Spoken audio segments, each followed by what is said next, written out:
பெருமைக்குரியவர்கள் இருக்கிற இந்த அண்ணா திராவிட முன்னேற்ற கழகத்தை இன்னைக்கு திடீர்னு ஒரு நடிகர் வந்து ஒன்றும் செய்ய முடியாது. 4 பேர் கூட்டம் வருதுன்னா வடிவேலுக்கு இது கூடாத கூட்டமா? வடிவேலு பார்த்தா கூட்டம் கூடுச்சு. ஆனால் ஒரு பத்திரிகையாளர் தான் சொன்னாங்க, நடிகர் விஜய்க்கு 18 வயசுக்கு கீழே இருக்கவன் தான் வந்திருக்கான். கவலைப்பட வேண்டியதில் அவனுக்கு ஓட்டுரிமையே இல்லை. அவனுக்கு வந்த கூட்டம் எல்லாம் வாக்காளரே இல்லை. அவன் யார்கிட்ட போய் வாக்கு கேட்கறது? அதுவும் ஃபுல் போதையில தான் இருக்கான். நடிகர் சிவாஜி கட்சி ஆரம்பிச்சார் தெரியுமா? சரத்குமார் மிட் நைட்ல ராத்திரியில கனவுல வந்து பாஜகவில் கட்சியை சேர்த்துட்டார்.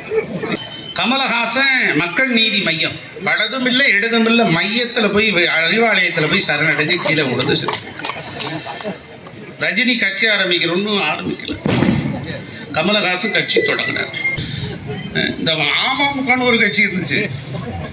அவன் சொல்றான் வந்து நான் தான் சொன்னேன், அது ஒரு கறிக்கோழி, அது தின்னு கொழு கொழுன்னு வளரும், குஞ்சு பொறிக்காதரான்னு. ஞாயிற்றுக்கிழமை கறிக்கு பிராய்லர் கோழிக்கு வாங்கிக்கலாம் அப்படின்னு என்ன கண்ணா பொண்ணான்னு திட்டினானுங்க. கடைசியில் இன்னைக்கு கறிக்கோழி ஆச்சா இல்லையா? அவன்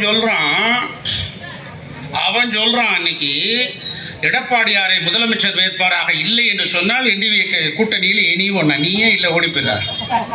சிவாஜி கட்சி தொடங்கி நடத்த முடிஞ்சதா? பாக்கியராஜ் முடியல, டி ராஜேந்திரன் முடியல, தா பாண்டியன் ஒருத்தர் கட்சி தொடங்கினாரு, இவர் ப சிதம்பரம் கூட ஒரு கட்சி தொடங்கினாரு, ராமராஜன் கட்சி தொடங்கினாரு, யாரோ கட்சி தொடங்கி பார்த்தோம். லேட்டஸ்டா வந்து சிவர் தான் நம்ம கட்சி தொடங்கினார். யாரு? நம்ம கமலஹாசன். இப்ப விஜய் தொடங்கியிருக்கார். அவர் கேட்கிறாரு, பல கோடி ரூபாய் சம்பளத்தை விட்டு விட்டு வந்து உன்னை யார் வர சொன்னது? யார் வர சொன்னது? ராஜமாணிக்கம் கூப்பிட்டு கையெடுத்து கூப்பிட்டு தயவு செய்து வந்துருங்கன்னு கேட்டாரா?